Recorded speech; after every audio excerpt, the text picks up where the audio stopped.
Cinema Shogun here, and well, folks, it looks like the new World Economic Forum agenda just dropped. Here it is, October 1st. Everyone is getting ready for the spooky season. People are getting in the Halloween spirit. I mean, I've been in the Halloween spirit since July. Yes, I love Halloween. I get ready for Halloween very early. Mid-July, I already had Halloween decorations around my house.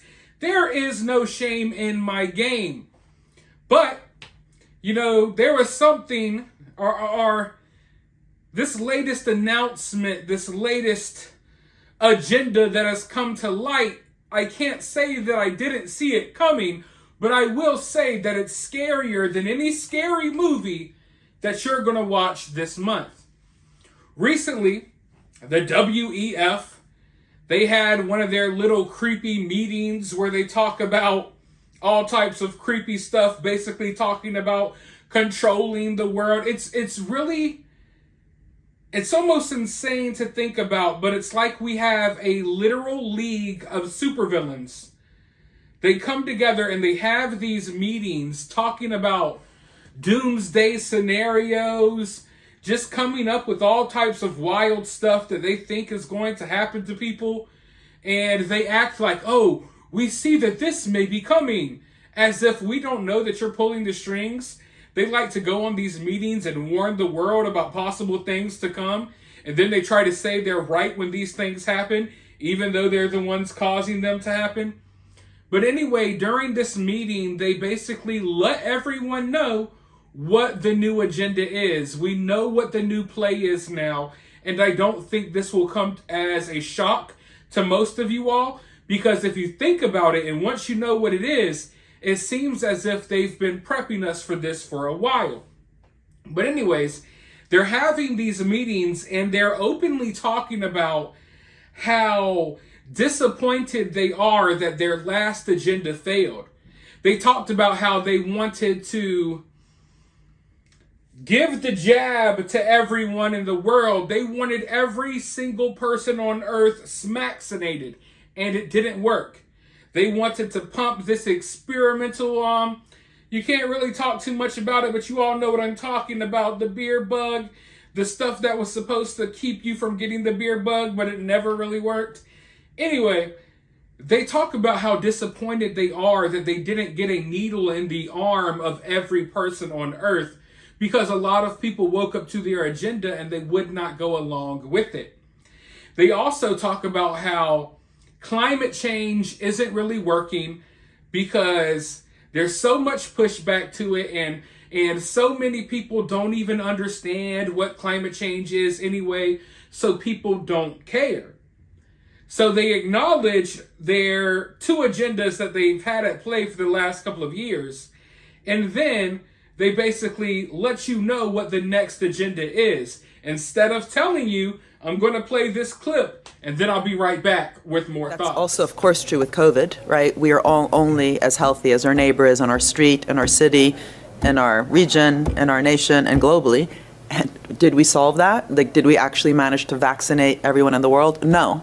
So highlighting water as a global commons and what it means to work together and see it both out of that kind of global commons perspective, but also the self-interest perspective, because it does have that parallel. It's not only important, but it's also important because we haven't managed to solve those problems which had similar attributes. And water is something that people understand. You know, climate change is a bit abstract. Some people understand it really well. Some understand it a bit. Some just don't understand it. Water, every kid knows how important it is to have water. When you're playing football and you're thirsty, you need water.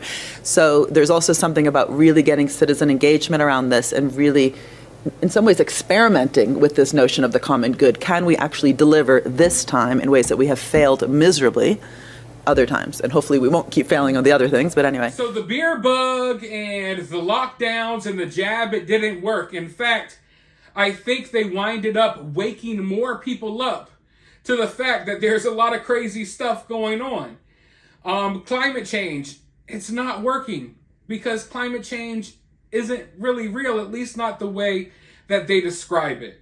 And I'm sorry if you've been caught up in that nonsense because maybe your super woke, weird teachers made you panic about it when you were growing up. But the reality is the climate has always changed and it always will. So climate change is not working because of pushback and people don't understand it. So what are they coming for? They're coming for the water. They're coming for the water. They're going to say that there is a water crisis. That is the next agenda, ladies and gentlemen.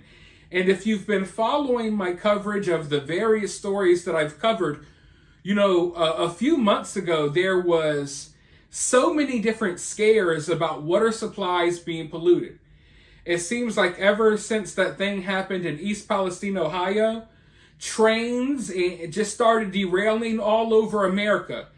And oddly enough, these trains seem to always derail right next to water supplies. So I do find it funny that after like a year of watching chemical spills into our waterways, now all of a sudden they're talking about a water crisis. And this ties in with what happened in Maui with the fires in Lahaina. They cut the water off and they wouldn't allow them to use the water to put these fires out, largely because of a lot of the woke nonsense and equity and all of this other weird talking points that these politicians use that works on idiots. But anyway, they're going to use the water crisis, a fake water crisis, as an excuse for why you can't put out, fires. Oh, your house is burning down? Well, there's a water crisis.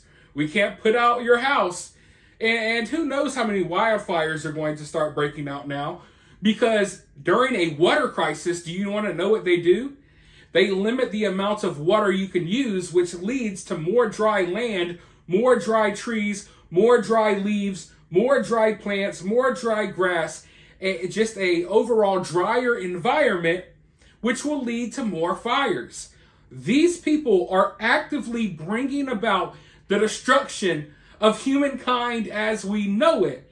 And they're not doing it behind closed doors anymore. They're having these very open meetings.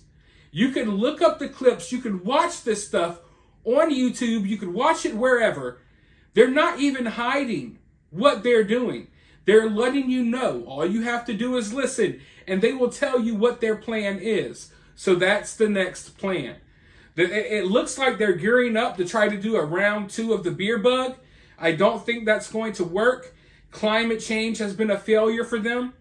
And they're doing whatever they can to make climate change look worse than what it is. They're purposely, not doing their jobs and not taking the precautions that they usually would take in order to make every single environmental situation look worse than what it has to be. Like with the fires down in Lahaina. They didn't have to be that bad. They could have put those fires out. They cut off the water and let those fires rage. You could look at the flooding in New York. There's precautions and certain things they could have done, but they don't want to. They want all of these weather events to look as worse as possible, when in reality, they're just not doing the things that they used to do.